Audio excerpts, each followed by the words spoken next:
Hello and welcome to Edukemy's YouTube channel and editorial discussion for 18th May 2022. My name is Harsh Singh and in this video we shall discuss an editorial from yesterday's The Hindu which is titled The Technical Higher Education Market Dissected.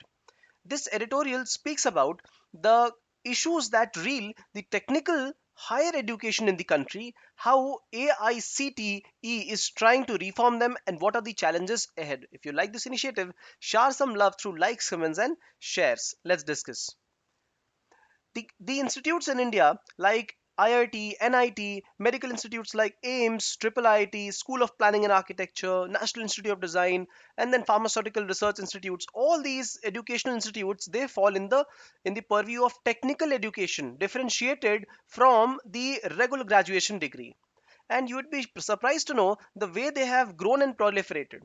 In the last 30 years, before the liberalization, privatization, and globalization, the institutes grew and they grew from 53 to around 300, so growing almost 5 to 6 times, and enrollment also grew 5 to 6 times. But immediately 30 years after the liberalization, privatization, and globalization, the institutes have grown almost 40 times, grown from around 300 to 11,000 in number, and the intake capacity has grown from 2 lakh to 33 lakh. This is around 15 times growth. And while the previous growth was led by the government institutes, the latter has been led by the private sector. So this is where you see how education in technical graduation degrees and post graduation degrees have become more commercialized. So this is the difference between the education proliferation in the last 60 years, 30 years led by private and 30 years led by the government. Now you would find more issues coming up right now. 33 lakh of intake capacity, but do you think that is the demand in the country? No.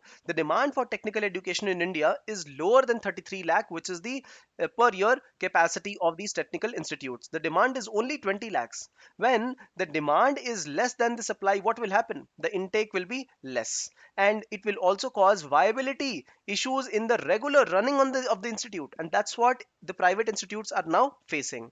Now see, once the classroom has to be running, the teacher has to be there, where whether you have 5 students or 10 or 20. Now the mandated strength in technical education is around 7.5 to 20 students for one teacher.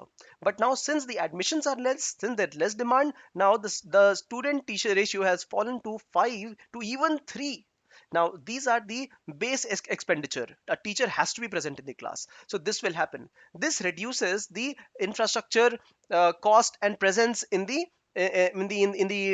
institute's kitty, and this also reduces the capacity for the institute to modernize itself. Now what will happen when the institutes are not able to have finances to modernize themselves? Leave apart better labs, we will find these kinds of institutes where there is waterlogging facilities and you have to swim across to be even able to go to your college, technical college, right? So there is a trap of the vicious cycle of mediocrity of the institutes. Many Indian technical institutes are going through this right now. How do premier institutes, the best institutes, avoid this? Premier institutes, they regulate the intake capacity. Simple example is Indian Institute of Management in the country, right? School of Planning and Architecture in the country. All these premier institutes, they have a regulated intake. They do not magnify their intake capacity. And once they do this for several reasons. First, they will maintain the quality. Second, as they regulate the intake capacity, the demand is high in the market. Once demand is high, they will charge good fees, and this fees is able to maintain this organization or institute.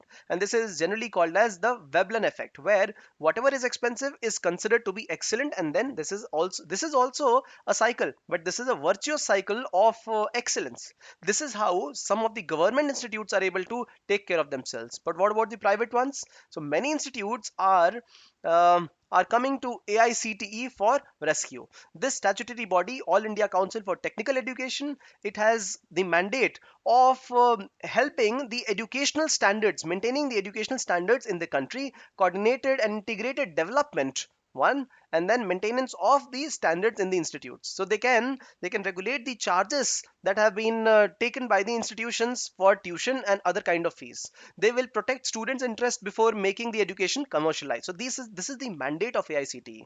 When institutes come to AICTE, they say do something so that the student teacher ratio is such that we are able to manage it. So the institutes have actually requested, and AICT came to their rescue, saying, all right, in undergraduate BTech degrees you can have the student teacher ratio from 15 to 20 students for one teacher. So this saves some cost for them. Yes, similarly they came to them and then they asked that you please do away with certain requirement. For example, you need to have certain minimum percentage in school for getting into technical education. This was done away with, right? No more this requirement. And they also requested for another requirement, that is, you completely do away with if the student needs to study science and maths in their class 10th 12th to be able to take a technical education.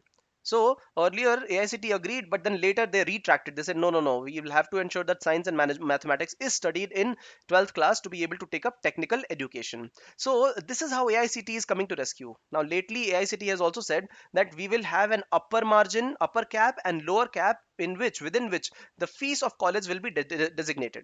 Now having an upper cap is still fine, but if you place lower cap, the institutes which are not providing good education, they will still receive better finances. So are you actually providing quality education to the student, or are you rescuing the institutes? That's a question on the mandate of the AICTA. So lower limit need not be fixed, let it be market determined. Also, why not have a broad framework or guideline, because this is an all India body, and the state level committees can decide what should be the criteria or what should be the upper and lower limit. This will also respect the federalism in the country. So we have understood in this video what is the actual mandate of AICTE and how it has actually helped organizations, which is a good thing in the country. However, certain things must be led to the state, and certain things, for example, setting upper limit is good, but lower limit may be a little going beyond its mandate. Now, along with that, we also understood what are the ways in which the technical education in the country it magnified because of presence of private and public sector, and what are the challenges it encounters right now with respect to shortfall in demand and high expenditure in the organizations. How are premium institutes able to handle this challenge? Important editorial discussion from the perspective of GS paper 2, education and social issues. Now, question for you: mention 5 challenges that the technical education in India is going through. Simple. You can mention this, exercise your brain, put it down in the comment section. If you like this initiative, share some love through likes, comments, and shares. And if you've got some questions, put it down in the comment section. We will ensure to get back. Thank you for participation.